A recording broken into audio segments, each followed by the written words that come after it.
Hello viewers, আজ আমাদের কিছু পার্সেল এসেছে অ্যান্ড এগুলো আমরা আজকে আপনাদের সাথেই আনবক্সিং করব। তো চলুন লেটস আনবক্সিং। তো প্রথমেই বড় বক্সটা খুলবো অ্যান্ড দেখুন এখানে কত বড় একটা হাঁড়ি রয়েছে। এটাকে হাঁড়ি না, ডেকচি বলে। অ্যান্ড এর ভিতরে আরও অনেক ছোট ছোট হাঁড়ি রয়েছে, বাটি রয়েছে। প্রথমেই রয়েছে এসএসের দুটি বাটি অ্যান্ড তারপরেই রয়েছে অ্যালুমিনিয়ামের একটা সুন্দর হাঁড়ি। এটা কিন্তু স্টিল বা সিলভার না, এটা কিন্তু অ্যালুমিনিয়ামের। এরপরেই রয়েছে এসএসের একটা সসপ্যান অ্যান্ড এটা কিন্তু অনেক সুন্দর, আমার অনেক ভালো লাগছে এইটাকে।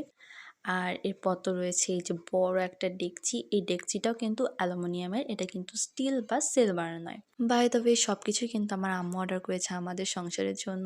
আসলে মেয়েদের না হাঁড়ি পাতিলের পর একটা আলাদা অ্যাট্রাকশন থাকে। আর সবার লাস্টে এই যে পোর্টেবল মিনি চার্জার লাইটটা, এটা আমার সব থেকে প্রিয়। অ্যান্ড এটা কিন্তু চায়নার প্রোডাক্ট আর এটা কিন্তু পোর্টেবল, আপনি এভাবেও রাখতে পারবেন আবার ঝুলায়ও রাখতে পারবেন। তো এই হলো আজ আমাদের পার্সেলের জিনিসপত্র। কেমন লাগলো অবশ্যই জানাবেন।